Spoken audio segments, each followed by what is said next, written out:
লক্ষ্য করে পরপর 7টি গুলি, কিন্তু অদ্ভুতভাবে প্রাণে বেঁচে গেলেন প্রাক্তন মার্কিন প্রেসিডেন্ট ডোনাল্ড ট্রাম্প।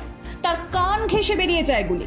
রক্তাক্ত অবস্থায় তাকে মঞ্চ থেকে নামিয়ে নিয়ে যাওয়া হয়। রক্তমাখা মুখ নিয়ে মুষ্টিবদ্ধ হাত উপর দিকে ছুড়ে দেন ট্রাম্প। আর এক চুল সরলেই নিশ্চিত মৃত্যুর কোলে ঢলে পড়তেন তিনি। এই ঘটনা নিয়ে তোলপাড় হচ্ছে গোটা বিশ্বে। যদিও ইসকনের সাধুদের কথায় প্রভু জগন্নাথের কৃপা দৃষ্টির জন্যই এ যাত্রায় প্রাণে বেঁচে গিয়েছেন ট্রাম্প।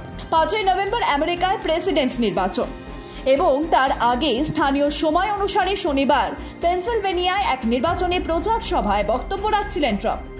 তখনই তাকে লক্ষ্য করে গুলি চালায় এক আততায়ী। একেবারে তার মাথা লক্ষ্য করে গুলি চালানো হয়েছিল, যদিও গুলি লক্ষ্যভ্রষ্ট হয়, তার কান ঘেঁষে বেরিয়ে যায়। এই ঘটনার সঙ্গে জগন্নাথ দেবের আশীর্বাদ রয়েছে বলে দাবি করছেন কলকাতার ইসকন মন্দিরের vice president Radharaman Das. X হ্যান্ডেলে একটি পোস্ট করেন তিনি। সেখানে তার দাবি, জগন্নাথ দেবের আশীর্বাদেই আমেরিকার প্রাক্তন প্রেসিডেন্টের প্রাণ বেঁচেছে।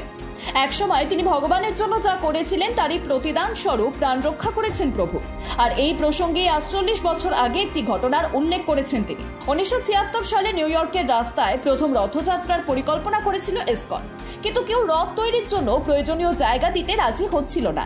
প্রায় 1 ডজন ফার্ম মালিকের কাছে প্রত্যাখ্যাত হওয়ার পর ট্রাম্পের দ্বারস্থ হয় ইসকন কর্তৃপক্ষ। সবাইকে অবাক করে ট্রাম্প সহযোগিতার হাত বাড়িয়ে দিয়েছিলেন। রথ তৈরির জন্য তার সদ্য কেনা রেল ইয়ার্ড দিয়ে দেন। এর জন্য 1 পয়সাও নেননি তিনি।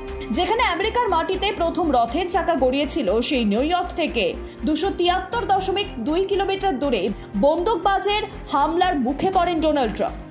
ইসকনের বিশ্বাস, রথ তৈরির জন্য ট্রাম্প যে সহযোগিতা করেছিল তার জন্যই 48 বছর পর প্রভু জগন্নাথ দেব ট্রাম্পকে আততায়ীর গুলির হাত থেকে অলৌকিকভাবে বাঁচিয়েছেন।